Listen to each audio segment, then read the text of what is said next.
Okay. Hey guys, I'm so excited to be here today. This is the First Lady Erica from Women of the Stars with Marvel Bliss. Hello, hello. Terry Smith. Hey, hi. And the man of the hour, Mr. Sean Bond. Hey. I've been waiting to see you. What's up with that? For like 2 years, I've been waiting to meet you. Did you know that? No. Well, maybe part of me, but like I'm very distracted.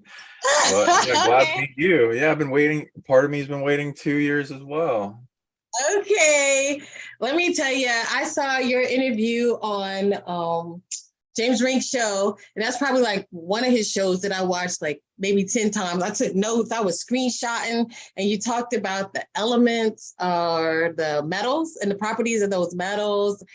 And I was like, oh, right, this guy likes to dress like Gandalf, and he likes to go do crazy stuff. He likes to go on adventures. So I was like just really pumped that you made it to Orlando to the conference, and then I got to kick it with you. So That was fun. it was. So what do you consider yourself? Like, how would you describe yourself? You're in this, you have a Psionic League and you have your own show and you have some pretty awesome super friends. But what does that mean being in the Psionic League, and what exactly is it that you do? I want people to know. Okay, my intro. Hi, I'm Sean Bond of the Psionic League, psionicleague.com.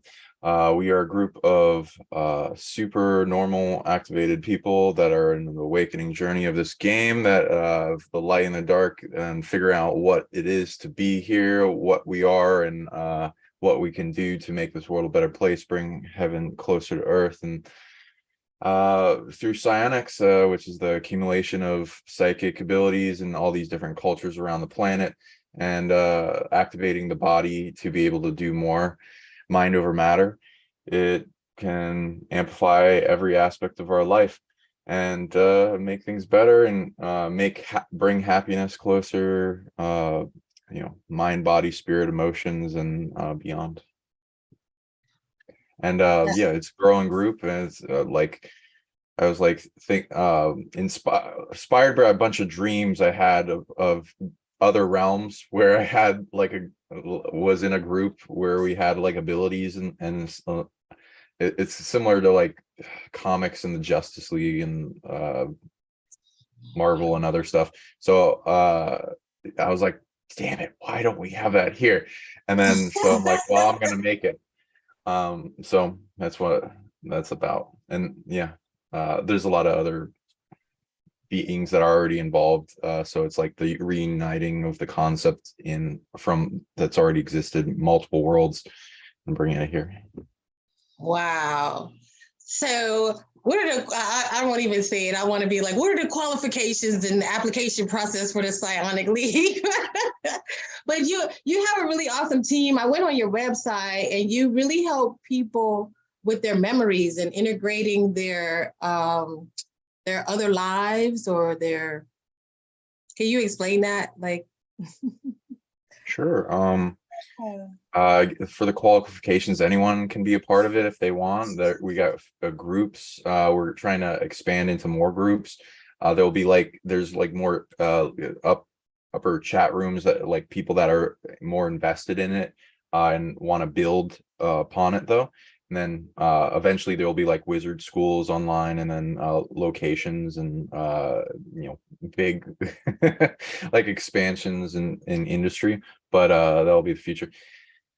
For how I help people, like I went through a whole bunch of stuff that forced me into this world. Otherwise I'd die. So I had to learn a bunch of abilities to overcome trauma and adversity. So then I figure out what quickly through trying out and being sensitive to it with what works, and then now use those tools to help other people going through the same thing, integrating wholeness and parts soul shard retrieval, parts wholeness, power, gaining infinite energy, if like they're chronic fatigue syndrome, getting rid of the voices in the head, or bringing it to where they're nice and not like shitty and schizophrenic, and like balancing that, all the different mental disorders, as well as things going into memory retrieval and past lives, and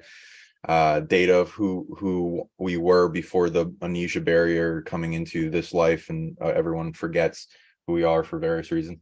And then also integrating what you're doing elsewhere, because there's a purpose for everyone that's in this game, and why they are here, why they came here, and what they're meant to do, and that they usually have a team. Sometimes they're separated from that team and they got to be reunited, but sometimes that team is trying to hit them up and there's blocks, and sometimes they get through, and then there's like some interesting experiences that propel them on their awakening journey. And ET experiences, angels, demons, other worldly entities, dreams that happen for like days, and like temporal dilations, and all of this. Wow.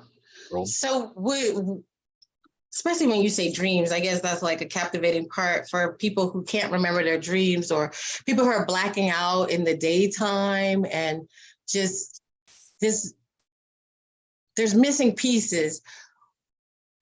Is this immediately when you hear that somebody can't remember their dreams or they're blacking out during the daytime, what do you assess just off the bat? Like if you met a person, they were like, oh, I can't remember anything about my dreams, or I'm blacking out in the daytime, what would you say? Stop smoking weed. No, keep doing that. That's fine. I don't really mind. Yeah,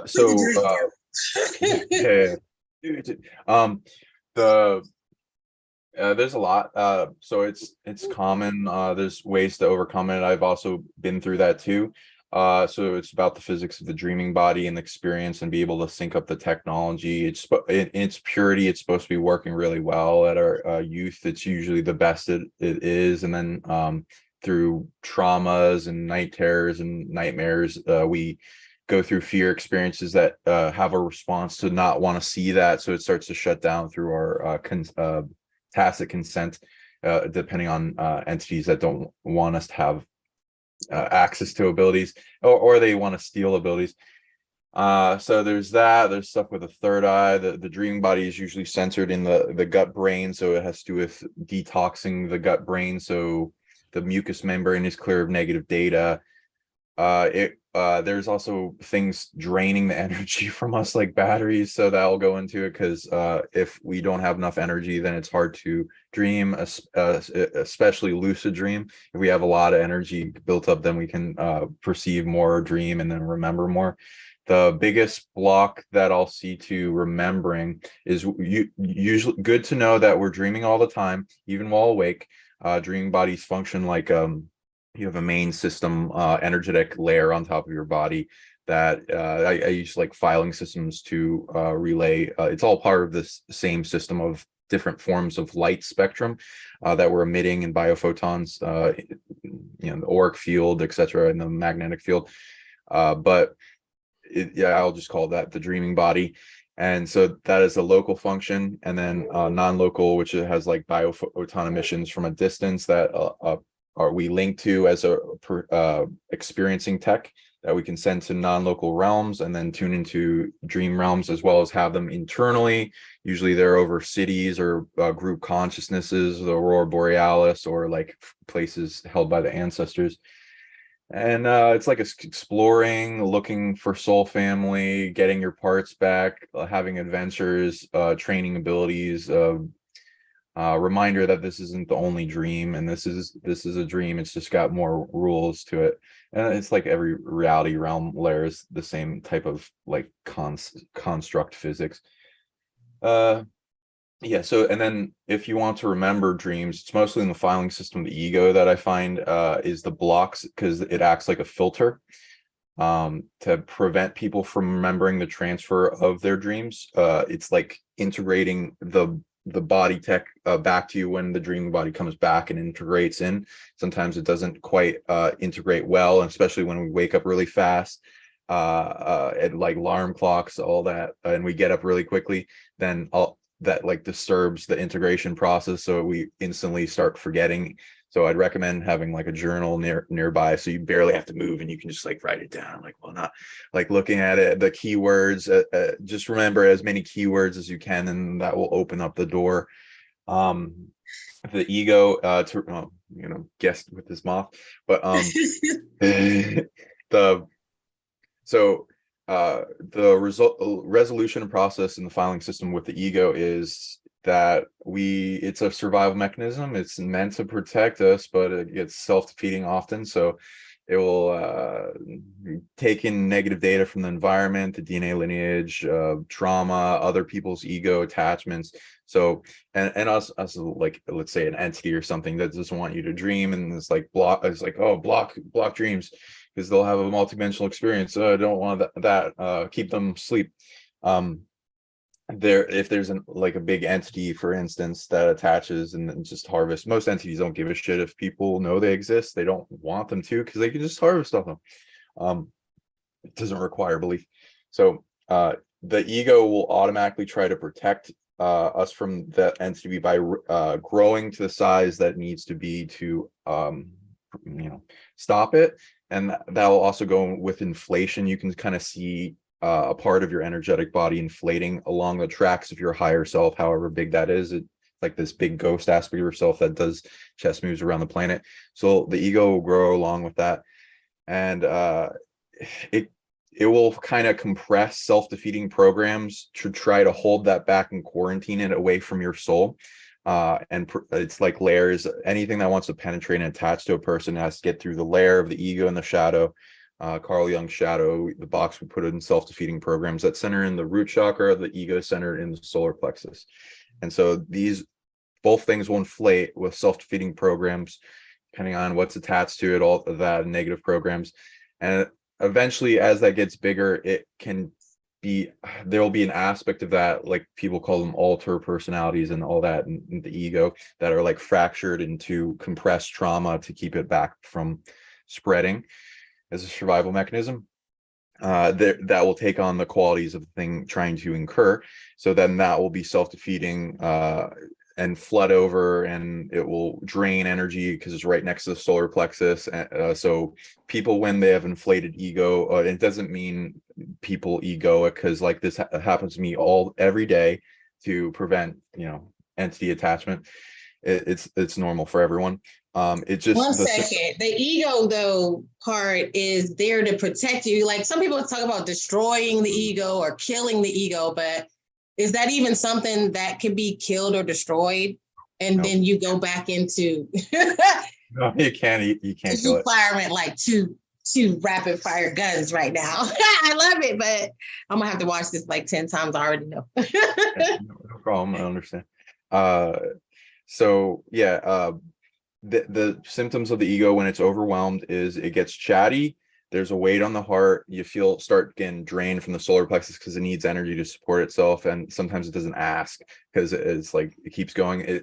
It's not technically a part of it's not technically us, but it is a part of us, and it wants us to believe it's us. So that's where the ego people come. They're like where the ego controls them, and it's like compresses them in ego boundaries of like keeps them from awakening because it feels threatened by external things. And then we can all heal those by loving and hugging the ego and breathing deeply and filling it with love and transmuting all its hate, and then getting it to fall in love with us. And as you shrink down that big by filling with love and getting it brighter and brighter, the self-defeating programs shrink down and it merges with the higher self. And that's the process of ego death. It doesn't actually die, but it gets silent, and all the ego boundaries come down. You feel one with everything. So like the separation aspects of consciousness go away, and then you feel all this knowingness and information that comes up because all that separation consciousness goes away, and then you are able to center into the heart of the super consciousness. And yeah, that's where the people have the mystical experiences and the crazy downloads, and because they're like centered in that, like during like mushroom trips and stuff with the ego deaths. And it's like layer on layer, because the ego is like multifaceted. It's like the biggest thing container that separates the conscious mind from the super consciousness, which super consciousness has all the past lives and data and a bunch of superhuman abilities and knowingness. So if a person isn't remembering all their lives and their entire existence, there's still going to be layers of ego to resolve.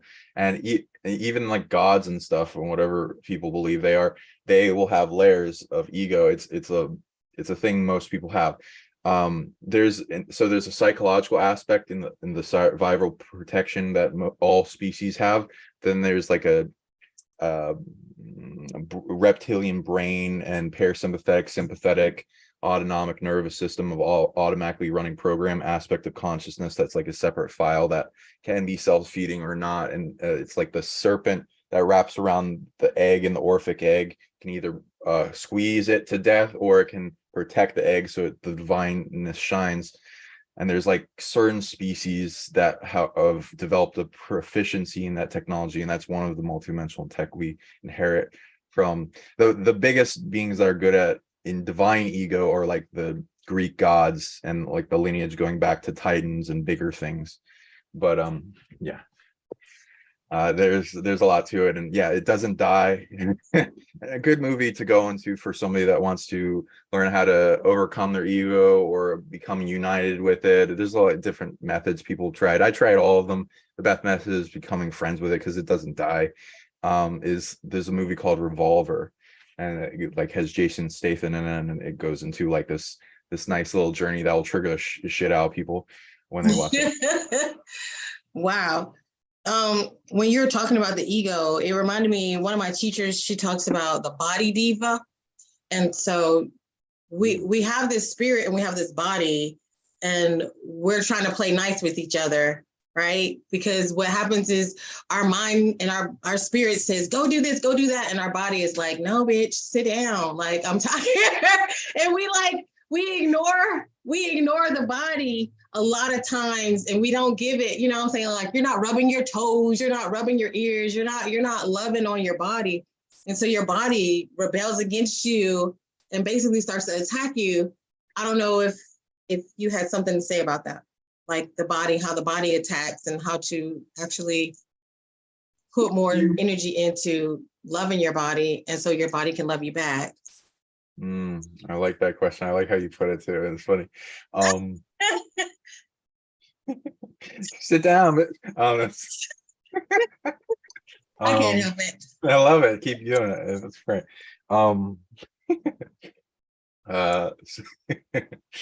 Yeah, and you feel it when the different aspects of yourself like react to different things. Like my ego was laughing right now.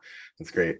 So so that goes in a lot. Yeah, make filing systems, the different archetypal aspects of personality, psychology, old world magic will go into these things. Every actor that plays a role, it starts forming a personality. Either they're making a whole new one, or they're integrating past life scenarios. Alter personalities will go into this. There's like a deep thing to the symphony of all ourselves. The higher self and all the lower self, and the base desires, the chakra systems, and what we build up from infant consciousness to emotions to ability to fuel our life, to experience love, to our expression, and our ability to perceive, and then our knowingness. So the body, yeah, mind, body, spirit, emotions. All of them have like, give them voices, give them like a council of chairs and their thrones to speak, and then they can talk and tell you what's going on in diagnostic for your body, so that you have a updating constant intuition that tells you what you need to know in yourself, and what's picked up elsewhere. And each technology can be expanded upon, and they often will need attention. Some will be crying from different experiences, like through trauma we've experienced in the past. Big defense mechanism is to put all the trauma, the trapped emotions into little boxes to take care of it later as a survival mechanism, and it keeps going, and it gets triggered by similar events, or depending on how much energy it takes to contain it, because the ego is trying to hold it onto it to protect you. It will like keep coming up over and over again in cycles until we face it. And each one of those containers have different aspects to what they need, what they're wanting, desires, wants, and then fulfilling those is, good, as well as detaching. So like with desire, there'll be like an internal infinite desire that is nourishment to the spirit and everything else, and then there's external desires that are imprinted on us. So it's like the aspect of Buddhism and many other things, that desire is an aspect of suffering, but that's going into the external desires. So as long as we detach from those imprinted false finite desires, and we go into what we truly need in nourishment, and like build upon it, and forgive ourselves, and even with the carnal desires of the lower self, there's things it tells us it wants, and there's things it really needs too. So we can dig deeper through questioning and right. psychological I know archaeology. I'm going to interrupt you, because it's like saying that, yeah, you want candy, but what you need is vitamins. You know what I mean?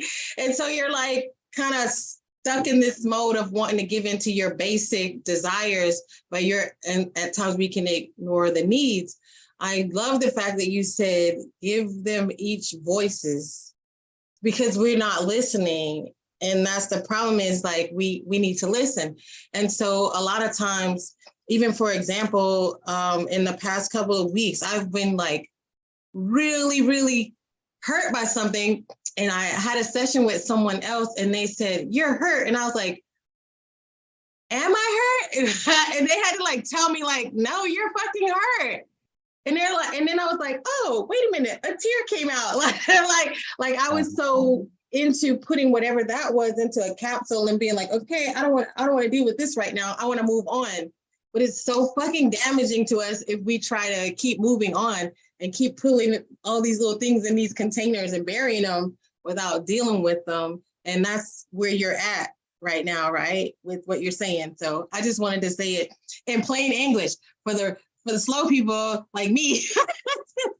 You speak, so I just love listening to you talk. Like I just be like, "Oh, okay, you just talk." But we got to break it down. Thank you. But go Appreciate ahead. that. Yeah. Go ahead with your ego and loving on yourself. Okay.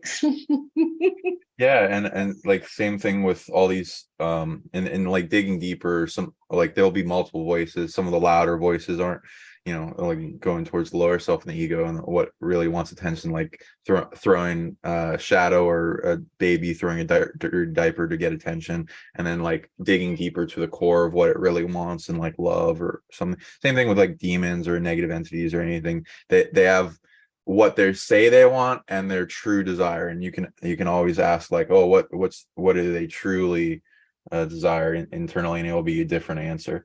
And same thing with like if we have cravings or addiction, there's a similar thing with that. So like if somebody's like addicted to cigarettes or weed or something, then they're like, when they get that craving in the lungs, and the addictive energy builds up in the lungs, it usually goes along with them not getting enough oxygen. And if they got a huge amount of oxygen, they would feel that high rush, and then they're like, "Oh, I don't need anything. Oh, that's good." But no judgment for anyone, can do what they need. With the capsules, absolutely, I agree with that. And that like what you with the tears, because people often like get triggered by different scenarios and speech, and listen to different shows, and they'll get tears, and I'm like, why does that mean? It's like a lot of these are like soul tears, and like pay attention to what triggered it, because it usually is a message from your soul of like what something deeper going on. And it could be past life resonance, so like if you were watching an old movie, or some like theme from that could be a past life, or something that needs your attention, like a healing of a deeper presence, and then the attention it needs, and then be able to lock in on that with our emotional compass, pointer, needle, whatever you want, the focus needle, and then feel into it. And when you're feeling into things, you can change them, and you can transmute and give them love, and it will start to turn it into that negative trauma into the fertilizer, all the negative emotions you can ever experience into the fertilizer for your garden of happiness.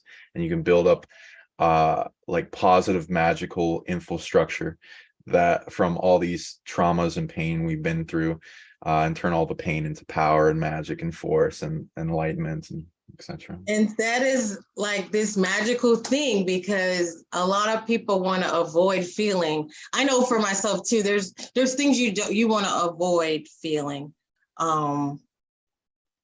And instead of honoring it, we want to like shove it down. And I think I learned a long time ago too, that I guess my mom used to pick on me. She'd be like, "You're always crying," but she would think like I was faking. So it was like this feeling of someone making you feel guilty for crying. And we got a crier on here. I'm the crier. I'm the crybaby. And so I've gotten to this point where I know my tears are powerful, and that I feel like my tears are like a healing mechanism. But I see recently that I've locked them up. And then so I'll look at Marvel and I'm like, wow, she could meet someone and be like, "Oh my God." And I'm like, what the hell? Because I think I've like gotten so good at locking them up. I don't know if you wanted to say something about your tears, and Terry, you want to say something about your tears? Well, I used to be a real crier, and Yeah. I still am, but I think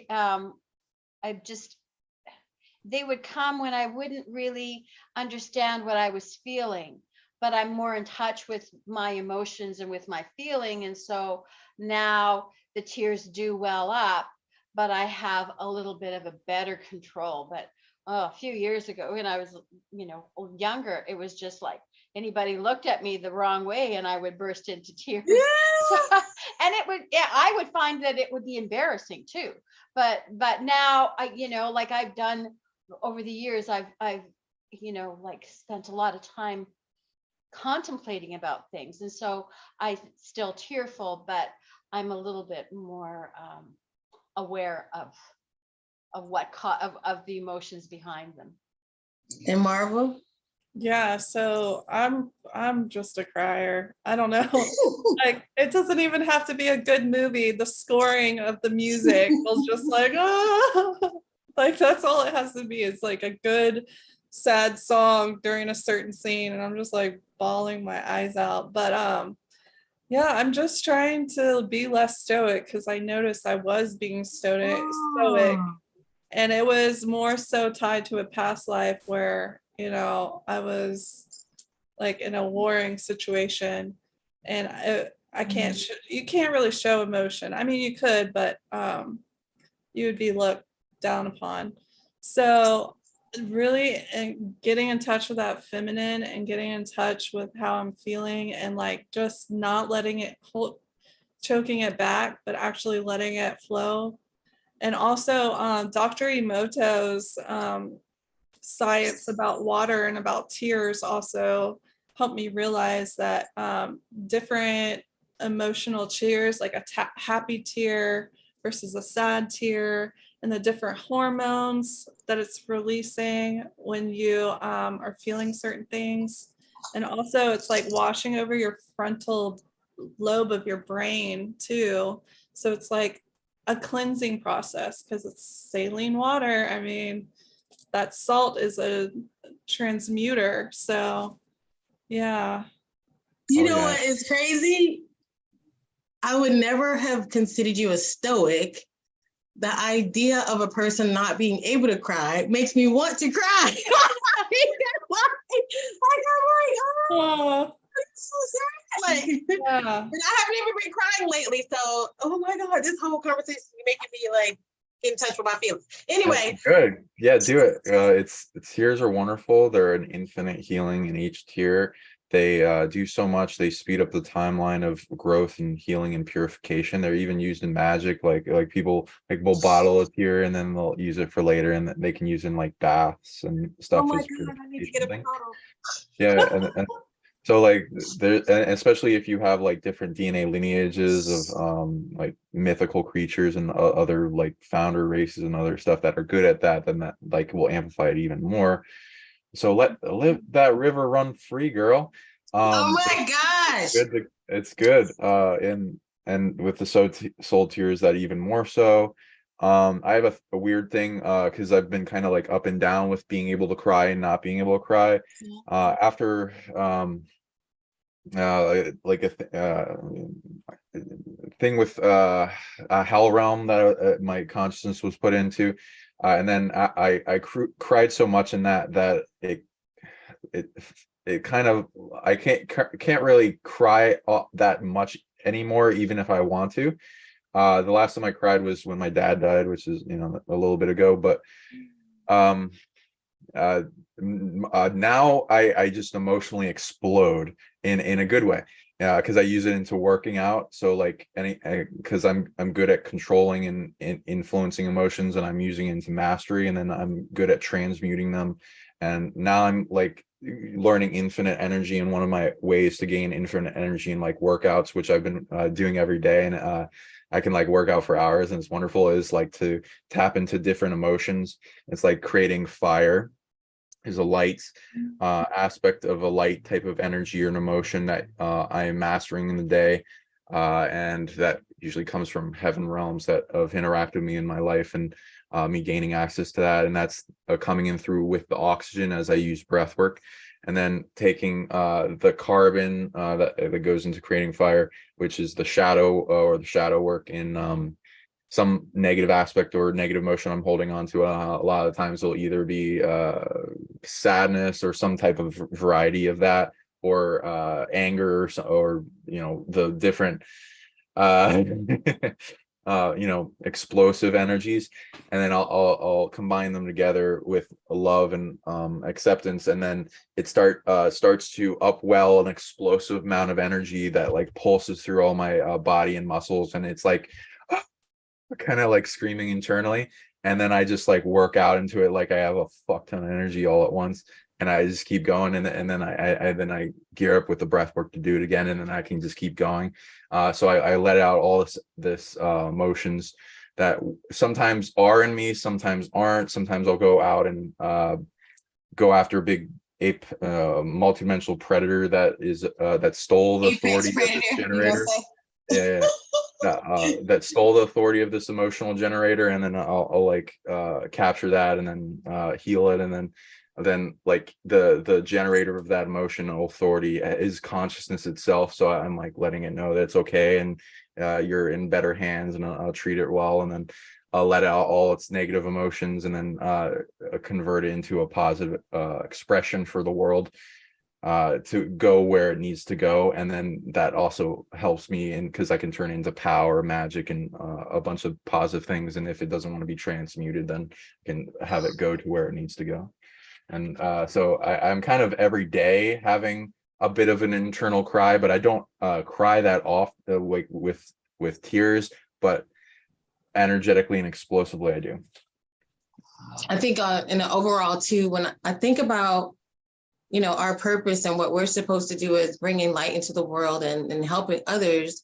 And then when I start looking at the whole big picture, and I start listening to all the people's voices, that just throws me. It throws me, because I'm like, these people don't want help. These, you know, to just like, how do you keep going when you can see this grander scale picture of people that don't want help, but yet you're constantly putting yourself in harm's way? Like, hopefully people understand what you're talking about, is going into the different realms and actually fighting demonic forces for the consciousness. You know what I'm saying? Like, you're actually doing the work.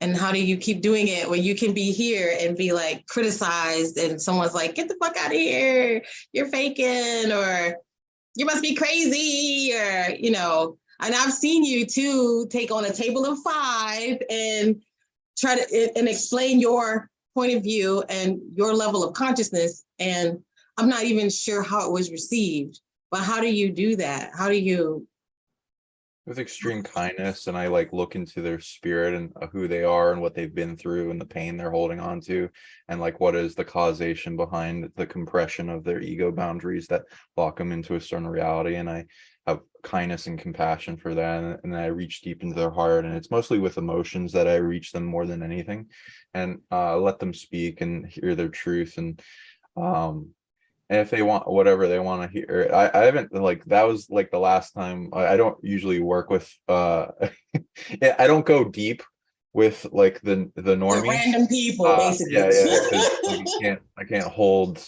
I can't take a horse to drink if it doesn't want to. But yeah, like if they want to talk about it, I'm totally open. And some, I used to like, because I didn't used to do that before, and I used to just blurt out stuff to anyone. And it's like kind of because I enjoy blowing my own mind, so I like seeing if I could blow other people, or just often like fry their crown a little bit. Yeah, they'll usually like shut down and not want to talk about it or change the subject. But I don't ever do it with anger or any kind of like, you must believe this. So they they don't ever insult me. My sister is the only one that's like kind of done that kind of thing, but I just don't I don't try to take her into anything anymore. And yeah, it's like I can debate them in science like better than most people, so it's not even I'll like whatever, I look for what their bridges are, because you can energetically sense what they're attracted to and what they're interested in, and that's usually going to be their path to awakening success than anything else. A lot of the other ones are like they've mind controlled to stay away from that, and they get negative emotional reactions built up that their ego is ready to flare up to shut down the conversation when you talk about it. So it's like an art to find out where their in is, so that you can like open that investigative passion in them, so that it's like a locomotion to themselves. In other words, basically entice. Don't just throw them a whole steak, but make basically like get them to ask more questions. Because a lot of people think that they're here to like make people or wake people up, and it's damaging to yourself, because you're wasting your time telling people things that they don't want to hear. And pretty much, like, if you go around like opening the container of truth for most people, it's freaking too depressing and overwhelming for them to even receive it in the first place, if you really, really tell people what was going on around you. Right. And so that whole idea of waking people up, like, that's not really your job. And people have a hard time. Well, it kind of is. It's just you gotta have a way, good though, art. like, Yeah, it's an art. Yeah, you can't like. So I can rip your eyelids open, or Yeah. I can make, like you say, make you ask questions, like things that make you go, right? Just more of that, opening up the curiosity. Go ahead. People can do that, but the likelihood of you remaining friends with that person is very low. So it's like a give or take. Like, do you want to have this person continue in your life? So it's like oftentimes I don't want to like give that up. So it's like I'd rather not, and just like slowly like do things, especially if they bring up a conversation, then that's like them opening the door, so they have no one to blame but themselves. And then that mostly my waking up method is through psionics. It's like there's every type of energy. There's a polarity energy, so you can like look into like what is the causation of their slumber, lack of consciousness and awareness. And you can call it a sleep energy and an awake energy as an example, or awareness and unawareness and knowingness, unknowingness. And these type of energies can be mastered and brought to where you can find out when you last had this generator from. A lot of people are not just regular humans here, especially during this time. So you can go back to like what you were before in history, and like a lot of the big powerhouses are here because it takes bravery to be here. So you're like, oh, when's the last time I had awakening generator, or a consciousness or knowingness generator and energy, so you can start producing that energy again, and you can retrieve that part of yourself.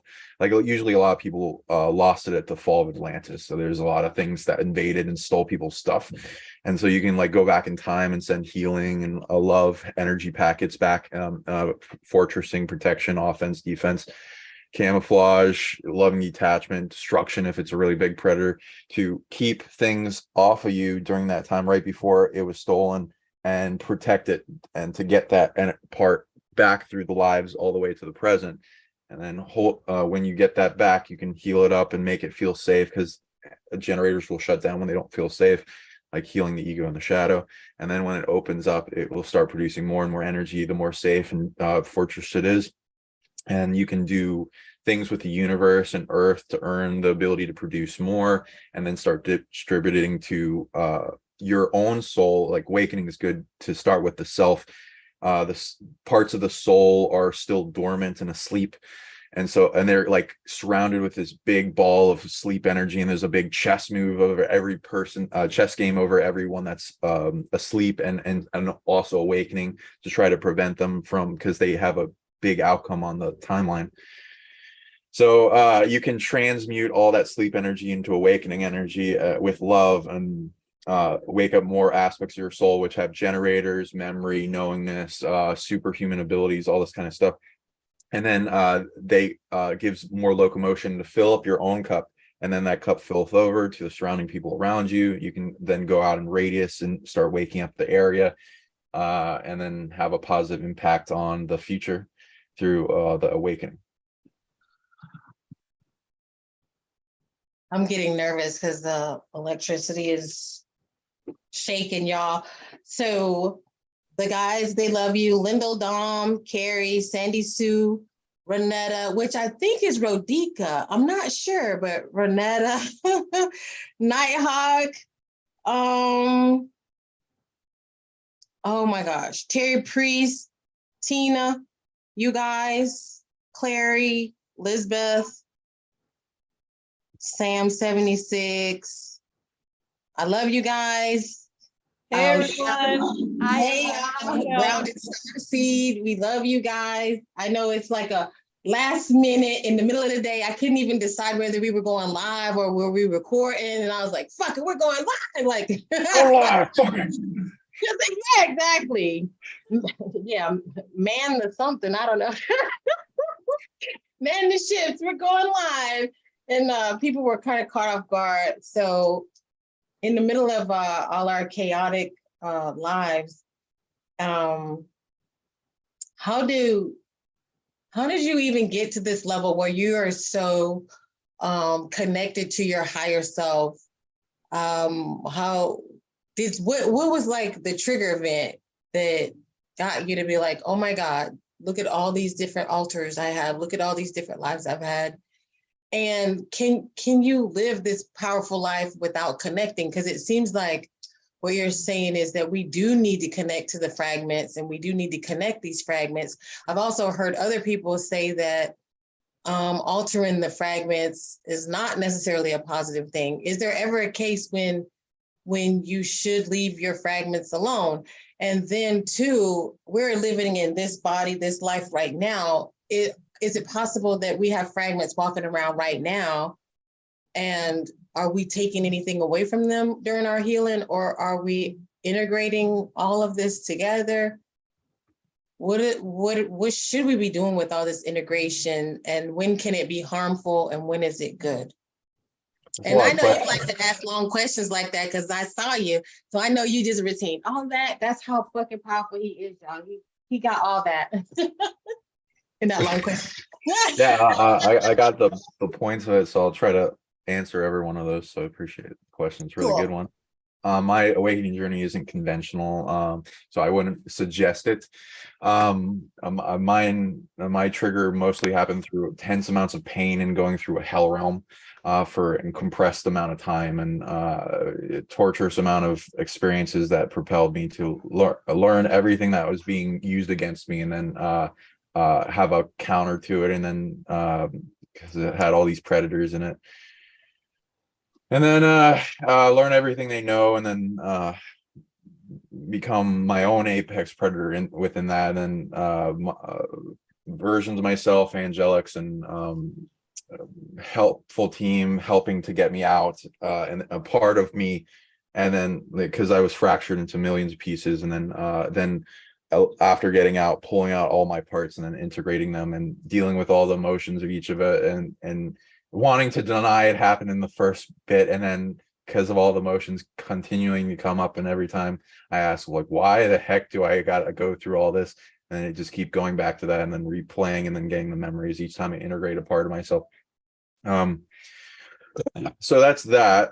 But yeah, so if not for everyone, so you got a person, if they want to integrate more of their higher self, there is a lower self that contains the shadow and the shadow work and the ego work and the things to overcome that are the shells to the fruit of knowledge. It's like the peels that are in like the kilopath of the tree of life, that are in the Sephiroth of each aspect of our light that turns on. There is something to face. The dragon in the cave, that there's a treasure trove behind it, but we still got to face the dragon.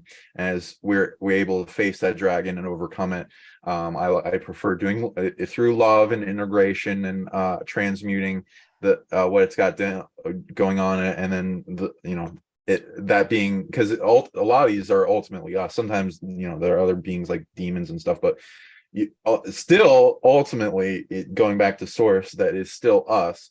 So we can reach to their heart and gain unity with that, with boundaries, of course, so that they don't harm us, and then turn on from their insanity, their sanity, their love, and their ability to feel and know that they're harming themselves, and then bring it back through that compassion and love, and then be able to help them release that for them. And then it's like you then integrate that part of yourself, and now you have a big ass dragon version of yourself that can do all these things in unity with you, and balancing the light and the dark.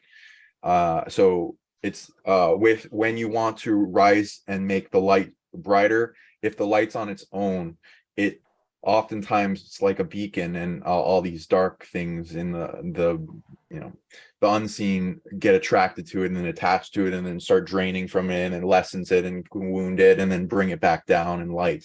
So the light on its own, unless it's been through a lot and good experiences to protect itself, it can't stabilize itself. So it needs that aspect of you, because we're a walking duality, where and a lot of people reject their dark side, various reasons, because it's the most susceptible to evil. So I like to differentiate. Darkness is not the same as evil, and if you want to bring your dark side out into the light to integrate with it, you got to know moral code really strongly, so you can never so evil can never change you, because it wants to as you observe it, or it interacts with you and entangles with you.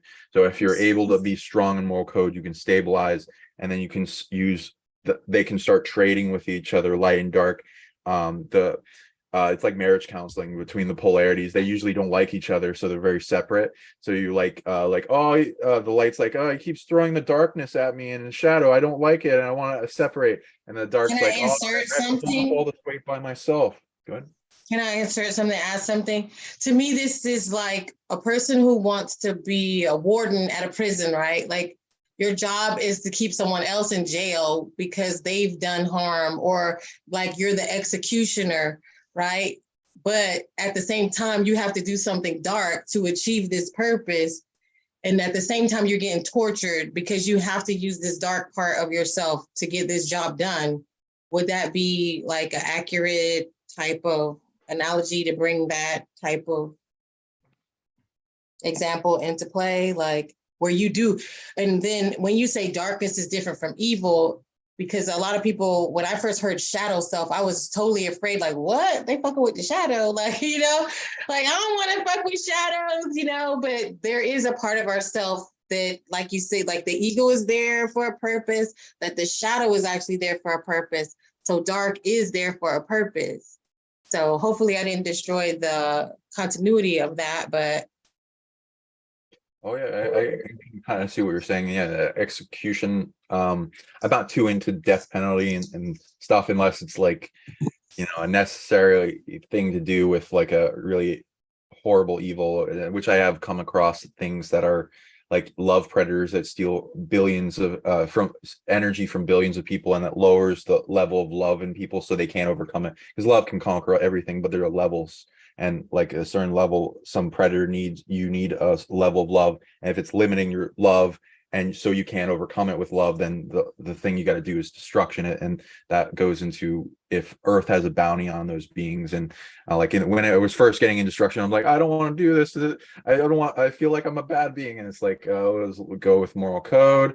There's bounties on these beings. Have your boundaries. You're allowed to protect yourself in that natural law of do no harm, but take no shit. If something comes in your reality and messes with you, takes your stuff, abuses you, harms yourself and the ones you love, sends death energy at you, destruction energy, you're allowed to protect yourself by whatever means to put that offender down. And you don't get any karmic law backlash for that. The universe will align with you. So that's the aspect of the dark, the balancing the right and the left hand. The dark, the light has to do with healing, purity, going into divinity, love, expansion into greater growth. It's like a heaven realm. It's a VIP club that allows expansion of the greatest abilities and capabilities and creations that can come into existence. The dark is like defense, offense, like the root chakra, like like going up and down, the going into destruction, protection, quarantining. It's like the bear, like let's say in the instance, you can also put the divine feminine in the role of the birther of the light. And then the masculine would be the defense container holder that protects it in the boundaries that keeps the darkness of other external things back. And it's able to be the most resilient, and it's able to go into the most resilient environments and still stabilize, like hell realms, which are like, or hell realms, prison realms, and quarantine realms, which are to quarantine, capture predators that invade like this realm, for instance, and send them to those locations so that if Earth sees them of value into like their healing journey in the future, there's a graduation route for them to exit out of that and then go to other quarantine realms and then eventually earn their way back here. So there's like a balance between our light and our dark. With more, if you have full understanding of moral code, then you can't be overcome by evil, and then you can balance them. And like I was saying before, the dark is like, oh, I have to hold up all this darkness by myself, and it feels so overwhelmed. And so it's like marriage counseling, like to get them to get closer in unity, and they can start trade. After the first, they got to have boundaries so they don't like breach that boundaries whenever you're uniting something.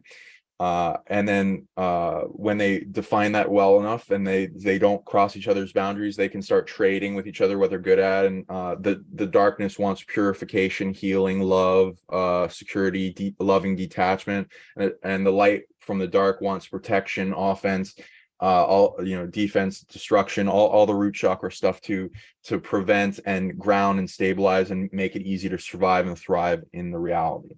And so when they're working together, it's like dancing stars that elevate each other faster and brighter and stronger. And then that divine light of the higher self and the lower self can be in sync and merge.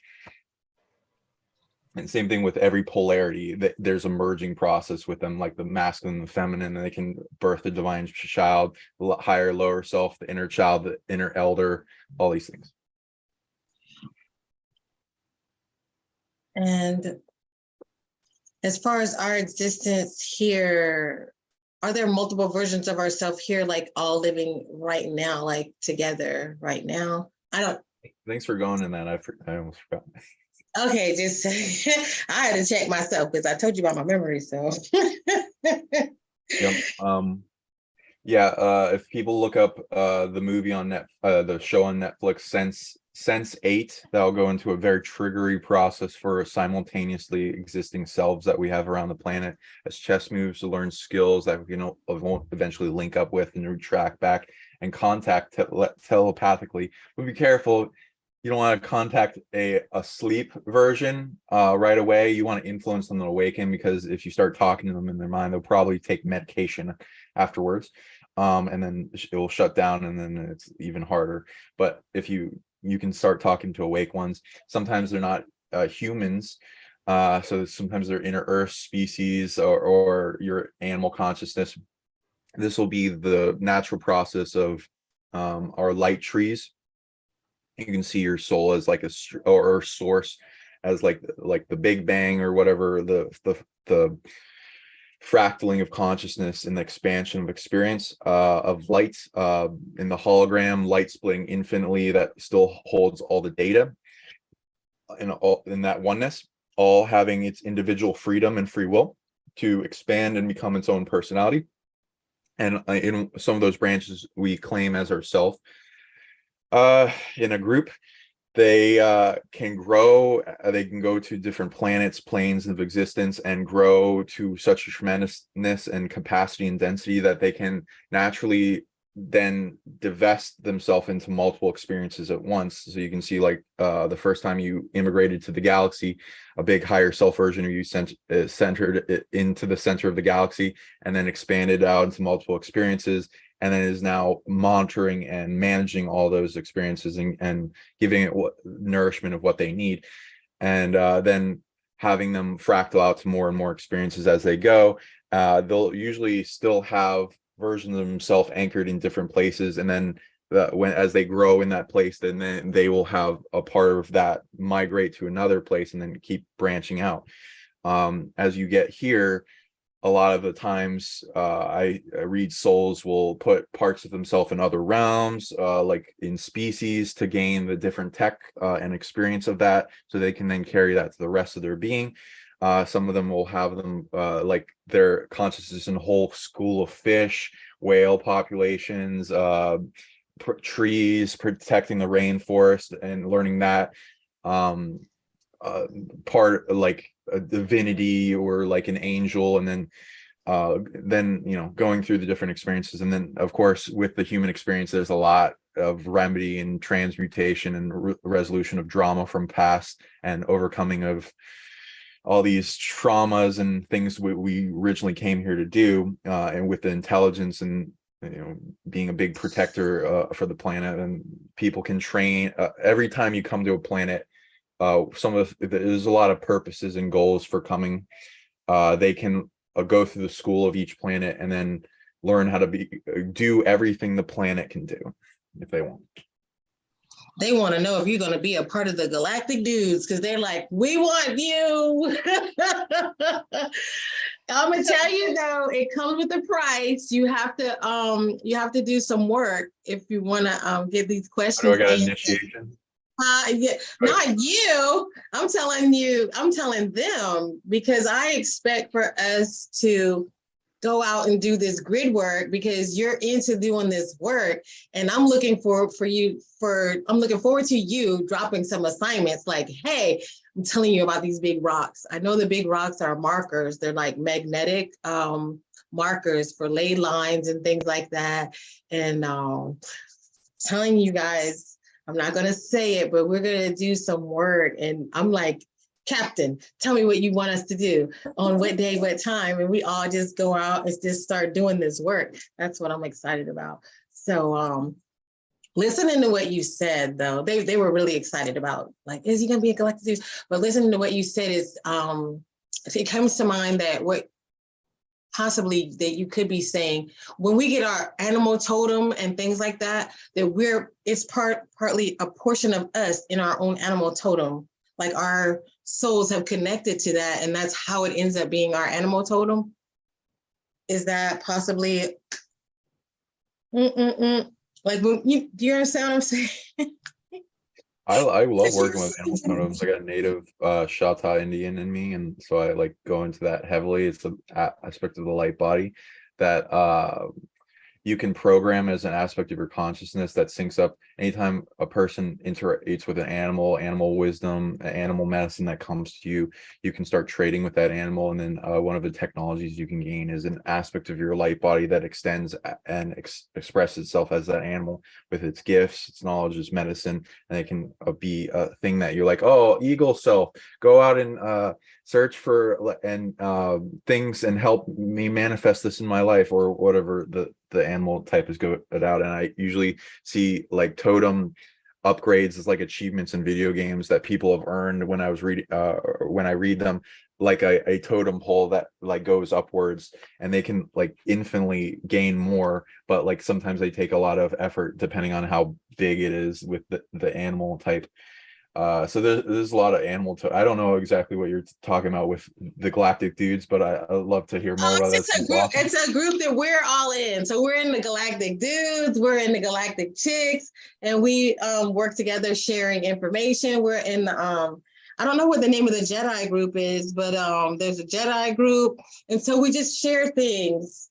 You know, like the guys, they get together and they just share information like constantly. Like I shared like the grid line maps and or the ley line maps and just different information. So just trying to help each other move to a higher level with our own spiritual word.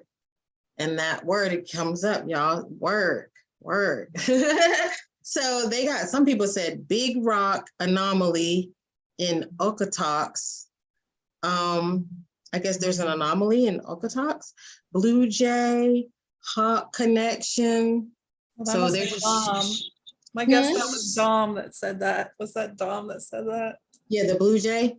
Yeah. And I guess now he said the Hawk. So, I mean, it just actually feels so good to hear that you can reach out and use the energy of these different aspects of yourself, because sometimes we get all frustrated about what is immediately in front of us, and we don't realize like, oh, you have this magnificent team.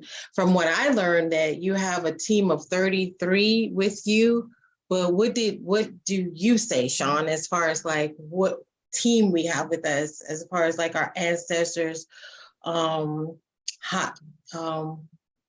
ancestors, ascended masters, angels, and so on? And then on top of that, I guess someone said something about Saint Germain that was not very positive, but can I have my own version of Saint Germain? Can I have my own version of a deity that really isn't the same as someone else's? Because some people will say too, Metatron is bad. And it's like, wait a minute, but some people actually use Metatron for good. And so people get kind of in an argument like Saint Germain is bad. No, Saint Germain is good. And to my, I don't know, I just have a distinctive feeling that you might have your own version of Saint Germain and you might not think that that is a positive being, but my version of Saint Germain might be.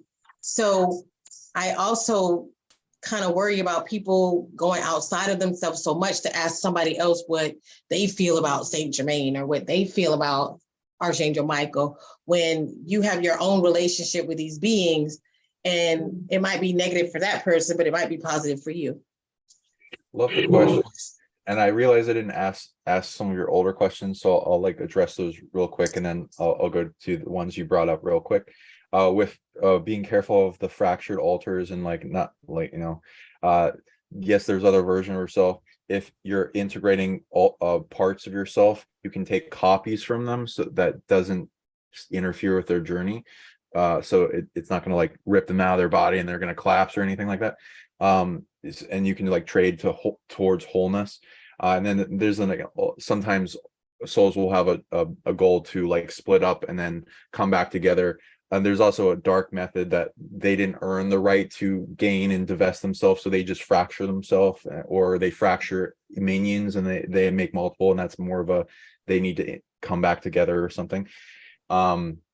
They're also with the soul altar things. I haven't really run into an altar that I don't need to integrate, though. I got to be gentle with it, and I got to relinquish its fear because it thinks that it will cease to exist if it remerges with my super altar of consciousness. And so you got to like protect it, heal it, give it love, and then breach the gap of negotiating to bring in to realize it's not just going to cease existence, be like a multi-headed hydra in a good way of like its aspect of personality that will then gain all the goodies of the whole collective. For the for your team, the animal totem thing, you can also earn them from your DNA lineage. You can go through your ancestors, familiars, animal spirits that come to you. You can go to different cities. They'll have like different animal totem video game achievements that you can achieve. Like I went to like Seattle one time and I was like looking at the different animal totems of the different species throughout the city, and it was like really interesting. And I sent my higher self, can you go out and earn all the different totems by like trading and kindly linking to all the animals, and it's like a nice little thing. And then like at the peak there were like these business tigers and dragons and phoenix and like a thunderbird at an Indian casino, and that was really fun to integrate that. So like people can earn those when they go to different cities. The saint for the team, that's fun. I love that question. I see varying different varieties. I do see angel numbers that a lot of the angelics and different positive beings will love to use the repeating numbers over and over again. Anytime they're like giving me coded numbers of like, oh, you got 33 upgrades or 77 this and that, and or like I gotta release this amount of 88 emotions, or they like to give you packets in that because it's like a magical amplification of things too. And it like it tells you you're on the right path, and there's a lot of purposes to it all at once. So I do see those numbers.